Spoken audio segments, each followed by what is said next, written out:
ministerial responsibility on a matter of public policy. Now, of course, we've discussed so much the conduct of ministers, we've somewhat forgotten that this whole story is part of a very unhappy record of British relations in the Middle East. My honourable friend is going to raise again on Friday. Iraq was part of the world we took over when the Ottoman Empire disappeared. Britain bombed Iraq with chemical weapons in the 1920s, and a few months ago the Queen Mother put up a statue to the man who did it. Bomber Harris was the squadron leader who used chemical weapons against Iraq. We planned to occupy Kuwait in 1958, and it came out with the papers when Selwyn Lloyd wrote to Foster Dulles and said we might take over Kuwait as a crown colony. And the double standards of British policy in the Middle East is the thing that will be noticed by anyone in the Arab world who reads this debate. We didn't take the view we did about Kuwait when Turkey invaded Cyprus, when the occupied territories were taken over by Israel. This Gulf War, looked at in the light of what we now know, was a war for profit, a war for oil, and a war for the control of the area. And now we are suddenly told that ministers who protested so vigorously about their defense of democracy and human rights were selling weapons to Saddam Hussein, who was repressing Kurds and Shiites before and after the war, and then saying it was just a question of flexible guidelines. 200,000 Iraqis were killed last year by forces including our own.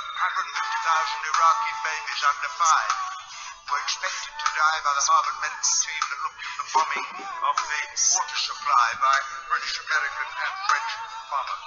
And it is an act of odious hypocrisy then to come along, as honourable members have said, and say, but of course our industry needs the orders. People want the jobs. You remember the joke about the man producing nuclear weapons in America, and somebody said, how could you do it? And he said, well, the man's got to live, hasn't he? And that is the argument, that somehow you can justify the supply of weapons in that way. The international arms trade is a greater threat to world peace than the AIDS epidemic or the drugs trade because it's supported by governments.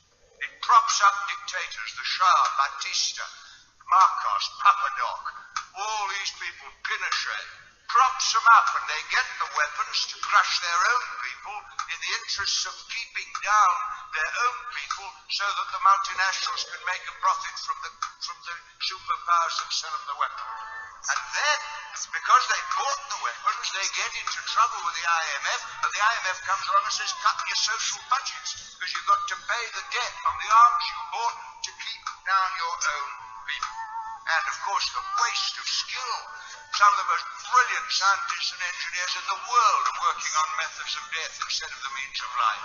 And billions and billions and billions of pounds are wasted on weapons that could have saved lives. And a heavy responsibility rests upon everybody, and I know every government to some extent has done it, promotes the international arms trade. Because there have been 134 wars since 1945. Millions have died in them, using weapons that were supplied by the superpowers very often, and millions more died because they were denied the resources that were wasted in the arms program itself. Ministers will not tell the House the truth on this matter. Ministers use intelligence, and everybody knows it, we've had a reference to it, and are prepared to sacrifice intelligent people to conceal the truth. This is a matter the House should deal with by select committee. Look at Oliver North. They had him up before a congressional committee and they grilled him for weeks on Watergate.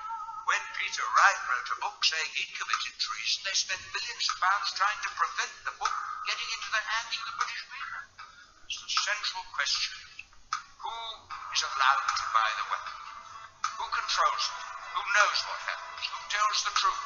And finally, does the House take responsibility for holding government accountable, or does it shuffle it off like so much else to a commission here, an agency there, or a High Court judge there? Because if it does that, we shall be burying this House as a historic defender of the rights of the people we represent, some of whom were sent to fight in Iraq against an army we had armed.